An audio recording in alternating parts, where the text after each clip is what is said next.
Sajak has sparred with a contestant named Brian, who dared to defy the allure of an express wedge on Wednesday's Wheel of Fortune episode. The father of two faced mom of one Tunise and first-grade teacher Kelsey in an intense matchup with huge paydays all around. While Tuesday's episode spun controversial over a contestant being robbed in the bonus round, Wednesday's drama came midway through. In the midst of a puzzle under the category pan, Brian landed on the coveted express wedge. Pat, 77, wasted no time pointing out the stakes. A wildcard wedge and a trip to Greece were on the line. He cautioned Brian, saying, "I'm not sure you want to risk it." Brian, undeterred, coolly replied, "I'm not gonna risk it, Pat, I'm gonna stay." Pat retorted, "You sure about that? I didn't talk you into not doing it." Brian dismissed the attempt with a scoff, asserting, "No, you didn't. I would like to buy the A, though," swiftly redirecting his attention to the puzzle. Pat, injecting sarcasm, shot back, "Okay, change the subject." The audience laughed, although Brian didn't look very thrilled by the comment. Wow. From there the game intensified, with Kelsey amassing $16,500, Brian close behind at $18,500, and Tunise trailing with just $3,000. However, Tunise swept all three triple toss-ups, which propelled her into the game with an additional $10,000, prompting a wide-eyed wow from Pat. Surveying the scoreboard, where all three contestants now boasted five-digit figures, Pat quipped, "This is just getting out of hand." He quipped, "Now the camera is going to go dark, and I'm going to run over to the ATM and get more cash." As the final spin puzzle unfolded, Tunise emerged victorious with a grand total of $20,700, leaving Pat exclaiming, "She came out of nowhere." Tunise missed the bonus round puzzle, Holiday Bash, with very few letters up, missing the chance for an extra $40,000. But her stellar comeback secured her place as the unexpected star of the episode. Title: The Pressure is On, a competitive game of Wheel of Fortune. The stage was set, the bright lights illuminating the iconic wheel that spun with a loud, satisfying click, and the audience buzzed with anticipation. Pat Sajak stood at the helm of Wheel of Fortune, his warm smile unwavering, but today, there was an electric tension in the air.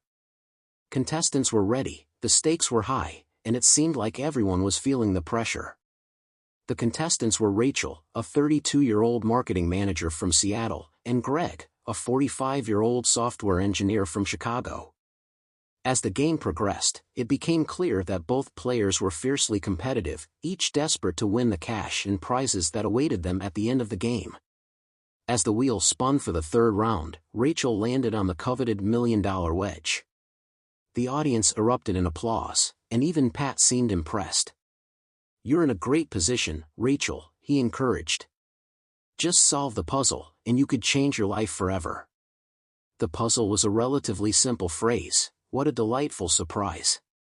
Rachel was already on the cusp of guessing the answer when the crowd fell silent, and the weight of expectation settled upon her. She nervously wiped her palms on her jeans, her gaze flitting between Pat and Greg, who was leaning back in his chair, appearing calm yet intensely focused. "Rachel, what's it going to be?" Pat urged, his enthusiasm palpable. Taking a deep breath, Rachel began, "I'll take an R." "Good choice," Pat replied, as the letter lit up on the board. "You have 2 R's, which gives you $2,500. What would you like to do next?" But instead of moving forward with her answer, Rachel hesitated.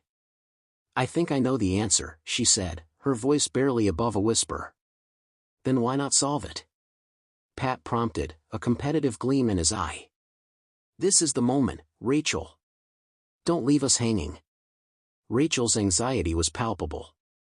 "Can I have a moment?" she stammered, her confidence wavering. "Sure, but we don't have all day."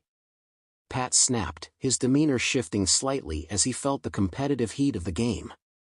The audience shifted in their seats, taken aback by the intensity of the exchange. "Change the subject, Rachel. You've got this." Rachel's cheeks flushed as she collected herself. "Okay, I'll solve it. What a delightful surprise." The crowd erupted in cheers as the puzzle was revealed. Pat clapped enthusiastically but not without an air of rivalry. Great job. But you almost let that slip away. Rachel grinned, her tension easing, but Greg was quick to regain the momentum. Pat, can we talk about the fact that I've been waiting to spin the wheel for ages? Pat laughed, his playful banter returning. Well, you know what they say, Greg, patience is a virtue. But here we go, give it a spin. Greg approached the wheel, confidence radiating from him. With a swift flick of his wrist, the wheel spun, and the audience gasped, waiting for the outcome. It slowed to a stop, landing on the bankrupt slot. The disappointment was palpable. Ouch! Tough break, Greg, Pat said, but his tone was laced with competitiveness. Now, what was that you were saying about waiting? Right? Just my luck, Greg replied, but he wasn't deterred. I'm still in this game. The next round began, and the puzzle revealed itself as a quote. Pat noticed that Rachel was growing overly cautious, her nerves creeping back in. Come on, Rachel. Let's see some confidence here. You're doing great. Rachel took a deep breath. I'll take an S. 2 S's. Excellent choice, Pat announced, a slight edge creeping into his voice. You're on a roll. As Rachel contemplated her next move, Pat leaned in closer, almost teasingly. If you take too long, you might just let Greg steal the spotlight. Is that what you want? The audience chuckled, sensing the light-hearted rivalry, but the atmosphere had shifted slightly, thick with tension. Rachel's focus narrowed, the pressure to maintain her lead intensified. Okay, I'll solve it. It's... Success is not final, she exclaimed, her voice gaining strength. Correct again. You're on fire. Pat responded, his competitive spirit flaring even more. But as Rachel reveled in her success, Greg's competitive nature surged. Can I just say, Greg interjected, that this game isn't just about the luck of the spin? It's about strategy too. Absolutely, Greg. But let's face it, a little luck never hurts, right? Pat replied, leaning into the banter. Greg took his turn, spinning the wheel with determination. This time, it landed on the free play space. I'll take an N, he declared. The audience held their breath as the letters revealed themselves. You have 1 N. What's it going to be, Greg? With renewed confidence, Greg continued. I'll solve it, success is not final, failure is not fatal. The audience erupted in applause, and Pat was quick to join in. Well done, Greg. Now we're tied up, and the competition is heating up. But Rachel wasn't about to back down. Let's keep this going, she shouted, adrenaline surging through her. The final round began, and the stakes were at their highest. The tension in the studio escalated, Pat's competitive edge shining.